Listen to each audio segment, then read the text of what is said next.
संजय शिरसाटांकडून देशमुख कुटुंबियांचं सांत्वन केलं जात आहे। देशमुख कुटुंबियांची शिरसाट यांचा संवाद सुरू आहे। सरपंच संतोष देशमुख यांची अपहरण करून हत्या झाली होती आणि त्या मस्साजो गावामध्ये आता मंत्री संजय शिरसाट दाखल झाले। संजय शिरसाटांकडून सध्या देशमुख कुटुंबियांचं सांत्वन केलं जातं। त्यांच्या कुटुंबियांची सध्या शिरसाट यांचा संवाद सुरू आहे।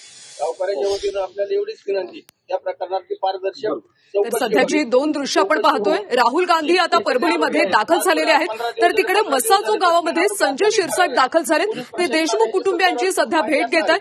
काही दिवसांपूर्वी मस्साजो गावचे सरपंच संतोष देशमुख यांचं अपहरण करून हत्या करण्यात आली होती आणि त्यानंतर एक प्रकारे राजकारण तापलं होतं। धनंजय मुंडे यांच्यावर सुद्धा अनेक आरोप झाले होते आणि या सगळ्या प्रकरणी आता संजय शिरसाट मस्साजो गावात दाखल झालेत। सध्या देशमुख कुटुंबियांचं ते सांत्वन करतायत, त्यांच्याशी संवाद सुद्धा साधतायत। महाराष्ट्र म्हणून आज या ठिकाणी 100 सरपंच उपस्थित झालेलो आहोत। आम्ही आपल्या तुम्ही आला होता भवनमध्ये आणि तिथं आम्ही मिटिंग घेतली होती। त्यावेळेला आम्ही निवेदन दिलं होतं की या प्रकरणाचा तपास व्हावा म्हणून। तर यासाठीची स्थापना झालेली आहे, न्यायालयीन चौकशी झाली आहे आणि आर्थिक मदत द्यावी म्हणून या ठिकाणी आम्ही मागणी केलेली आहे।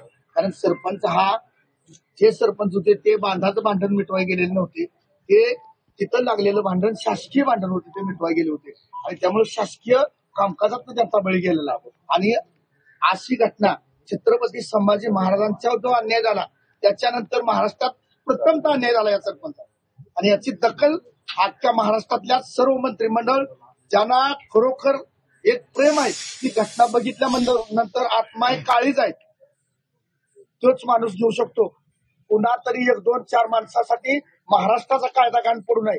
माझी गृहमंत्र्यांना विनंती आहे, सरपंच परिषद महाराष्ट्र राज्याचा प्रदेशाध्यक्ष म्हणून मी या ठिकाणी विनंती करतो की या ठिकाणी या प्रकरणात तपास लागून याचा कुणी कोण सर्वासर्वी असला, या गुन्ह्यामध्ये जेवढे कोण असतील तेवढे सगळे अरेस्ट झाले पाहिजेत आणि या कुटुंबाला संतोष देशमुखांना न्याय मिळाला पाहिजे। मला ते घटना पाहिल्यानंतर जो माणूस आहे, जो माणूस म्हणून जन्माला आलाय, त्या माणसाला पाझर फुटल्याशिवाय राहणार नाही, इतकं निष्ठुरपणानं देशमुखांचा बळी घेतलेला आहे। जे कोण आहेत, बरीच वर्ष या बीड भागामध्ये हे दहशत सुरू आहे। आम्ही सरपंच मंडळीकडनं माहिती घेतली, मला महाराष्ट्रातल्या सगळ्या सरपंचांचे फोन आले की आपण एक राज्यव्यापी मंत्रालयावर मोर्चा काढूया आणि सरपंचांचं काम थांबवूया। आपलं मंत्रिमंडळ तुम्ही हे काम चालवा। आम्ही एखादं काम समजा मध्यस्थी करा गेलो, गटरचं भांडण असतं, रस्त्याचं भांडण असतं, मी तो गेलो की तिथं तो माणूस जो कोण आहे तो या ठिकाणी तेवढाच धाव डोक्यात ठेवतो आणि सरपंच पुन्हा पोलीस स्टेशनला गेलो की सरपंचांना पोलीस स्टेशन मधनं उत्तर मिळतं की ते राजकीय विषय तुमचा बाजूला ठेवा। आम्ही गावासाठी धडपडतो, आम्ही समाजासाठी धडपडतो। सरपंच हा शासनाचा लोकप्रतिनिधी आहे, सरपंच हा शासनानं तयार केलेला गाव पातळीतला प्रतिनिधी, सर्वसामान्यांच्या वेळेला गरजेला ज्या वेळेला 1 वाजता 40 तरी एकमेव महाराष्ट्रातला प्रतिनिधी आहे सरपंच। या ठिकाणी पहिल्या हाळीला उठून त्या माणसाच्या कामात असतो आणि जर साहेब मला तुम्हाला शिरसाट तुम्ही कार्यतत्पर आहे, तुम्ही या ठिकाणी आलात त्याबद्दल प्रथमतः सरपंच परिषदेने मी तुम्हाला धन्यवाद देतो।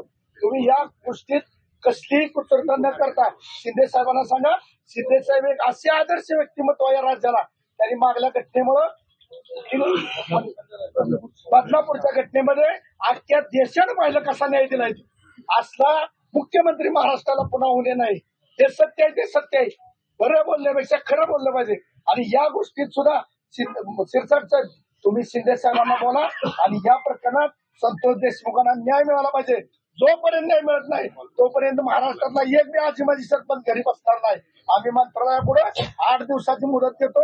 8 दिवसात जर शासनाने या गोष्टीत लक्ष नाही दिलं, या जेवढे यामध्ये आहेत मंत्री असेल, संत्री असेल, कोण असेल, त्या अरेस्ट झालाच पाहिजे। नाही झाला तर अख्ख्या महाराष्ट्रातले आजी माझी सरपंच मंत्रालयात येऊन तुमच्या पायरीवर आम्ही जीव देऊ। पण या ठिकाणी या सरपंच संतोष देशमुख न्याय मिळाला पाहिजे। इतकी वाईट घटना डोळ्याने पाहिल्यानंतर माणुसकीला काळीमा फासलेली घटना घडलेली आहे। महाराष्ट्रात असं कधीच घडलं नाही। स्वर्गीय यशवंतराव चव्हाण होते, अलीकडच्या काळामध्ये आर पाटील असतील, विलासराव देशमुख असतील, गोपीनाथ मुंडे असतील, यांनी हातात हात घालून राजकारण केलं, पण हे चुकीचं राजकारण झालंय। कायदा सुव्यवस्था बिघडलेलं आहे। साहेब शासनाने लक्ष घाला, नाहीतर आम्ही प्रतिनिधी गाव पद्धतीत काम करणार नाही। आमचा राम राम। आज अखिल भारतीय सरपंच परिषदेच्या वतीनं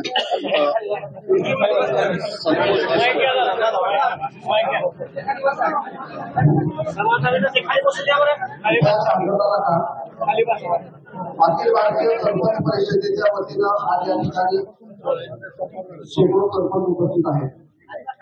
नागपूर अधिवेशनामध्ये सलग 4 दिवस शेकडो सरपंचांनी अनेक तर संजय शिरसाट हे आता बीडमध्ये मस्साजो गावात दाखल झालेत. संतोष देशमुख यांच्या कुटुंबियांची ते भेट घेत आहेत, त्यांचं सांत्वन करतात. यावेळी ग्रामस्थांनी यातल्या खऱ्या आरोपींना अटक करा, तात्काळ अटक करा, कारवाई करा अशी मागणी केली. संतोष देशमुखांच्या कुटुंबियांना आर्थिक मदत द्या अशी मागणी सुद्धा ग्रामस्थांनी केली. यातल्या खऱ्या आरोपींना अटक करा, राजकारण बाजूला ठेवा आणि आरोपींना तात्काळ अटक करून त्यांच्यावर कडक कारवाई करा अशी मागणी यावेळी ग्रामस्थांनी केली. मंत्री संजय शिरसाट हे मसाजो गावात सध्या आहेत आणि तिथल्या ग्रामस्थांशी संवाद साधतायत. आणि त्यामुळे